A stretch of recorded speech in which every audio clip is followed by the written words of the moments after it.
En cette nouvelle année, tu devrais bien répondre à cette question. Quelles sont tes affaires? Tu as intérêt à ne pas être assimilé aux paresseux, car bien sûr, Dieu aime tout le monde, les paresseux y compris, mais dans cet état de paresse, le paresseux ne peut jouir pleinement de l'amour de Dieu dans sa vie. Allez, nous allons prier pour ouvrir ce moment de méditation. Père, la société, elle aussi, a sa manière de voir les choses, de concevoir les choses, selon les rythmes et selon les réalités de tous les jours.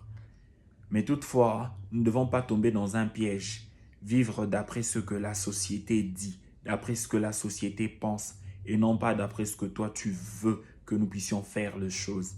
Alors il est de notre intérêt d'aller régulièrement consulter ta parole pour comparer, confronter ce que tu dis à ce que la société nous demande de faire et de rester, de garder nos pieds, de nous conformer, non pas dans ce que la société nous demande de faire, mais plutôt dans ce que ta parole nous demande de faire.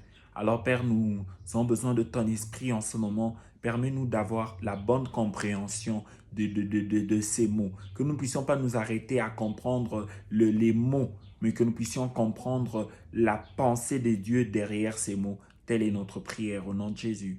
Amen. Nous sommes toujours dans le livre de Jonas, le premier chapitre, verset 8. Autant que cela est possible pour vous, consultez la table des matières si vous avez du mal à trouver tout d'un coup le livre de Jonas. Alors ils lui dirent, dis-nous, qui nous attire ce malheur? Quelles sont tes affaires? Et d'où viens-tu? Quel est ton pays et de quel peuple es-tu? J'ai comme l'impression que cette façon d'évaluer les choses n'a pas évolué le long du temps. Pour identifier les sources de ces malheurs causés, il voulait savoir la personne, les affaires de cette personne, mais également le lieu de provenance, d'origine de cette personne-là.